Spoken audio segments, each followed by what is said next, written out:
Were they making it more difficult for you on Friday to scramble and get outside the pocket? Not necessarily. They just, because I thought I was able to run a couple times and get outside and do my thing in that regard. But in other instances, yeah, it was hard to get outside and make plays. So credit to their defense. They played really well, obviously. What about throwing it over the middle? Do you find teams are trying to get you to throw it towards the outsides a little bit more because you seem to be normally really good across the middle? Yeah, I think teams are starting to force us to throw it outside a little bit, but we're taking that as a challenge. I'm expecting Oregon State to do the same thing, and I would if I was them as well. So it's going to be interesting to see what they do on Saturday, and looking forward to it.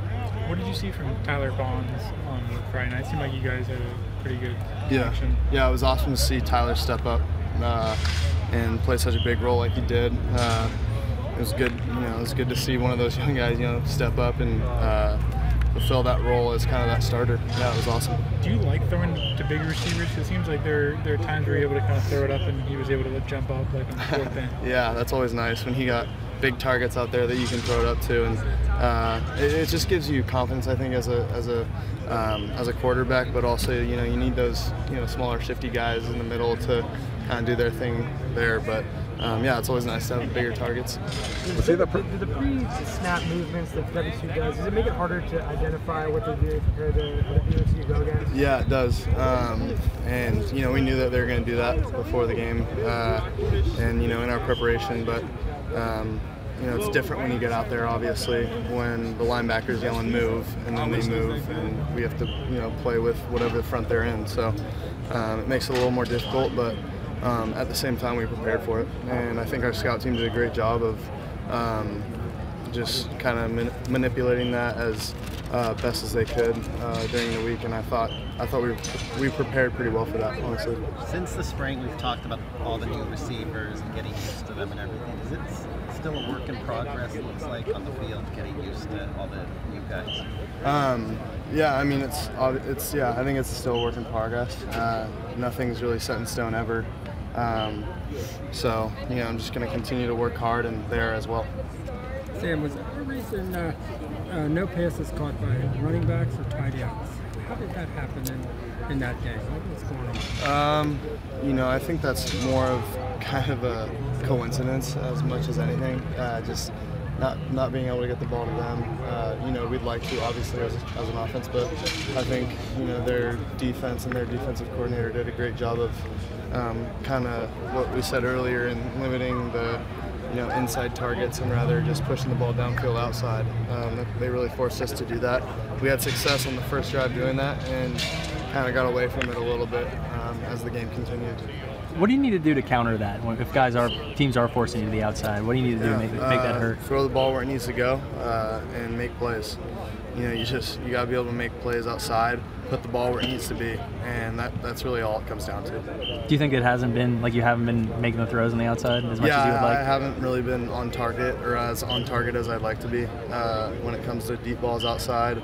And then our receivers would say that they haven't made the plays that they should make. So there's a lot of improvement, but we're definitely making strides here in practice. You mentioned that first this loss compared to Utah, which was your very first start. You've been through so much since then. Yeah, it's a little bit of the same, honestly, but it is different in the fact that we were undefeated going into the game. But honestly, it feels the same. Every loss to me feels the same. It's a terrible feeling, but and one that I don't want to feel ever again. And Coach Helton and all of our teammates and all of our coaches don't want to feel it ever again. So we're just working twice as hard now to remain undefeated the rest of the season. You mentioned that first. There's all kinds of other things going on with the team, but I know you probably blame yourself a lot of times for things. Yeah. How does that internalize, or how tough is that after a loss? Yeah, I mean, after a loss, you look at all the plays that you could have made. I think that's the first thing that I do and many athletes do in any sport is, after a tough loss, they look at what they could have done better. But at the same time, I move on and look at the film and I try to grow from it. And there's nothing more that I can do but look at the film and grow from it. You mentioned that first drive, there was a lot of quick passing. It seemed to work really well. Why do you think you guys went away from that a little bit? You know, it's not necessarily that we went away from it. It's just that they were kind of taking it away a little bit and forcing us to push it down the field a little bit more. And I think we just need to continue to work in that area. How comfortable did you feel behind your line with a few starters out? Yeah, I felt really comfortable, honestly. They did a great job coming in there and doing what they could to slow that pass rush down.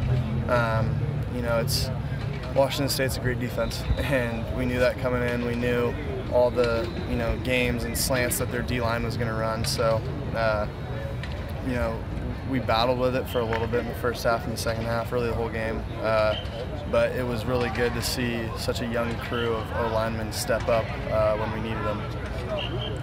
You guys haven't been on this practice field for over a year since, you know, after a loss. Anything changed, like during preparation for that? No, nothing changed.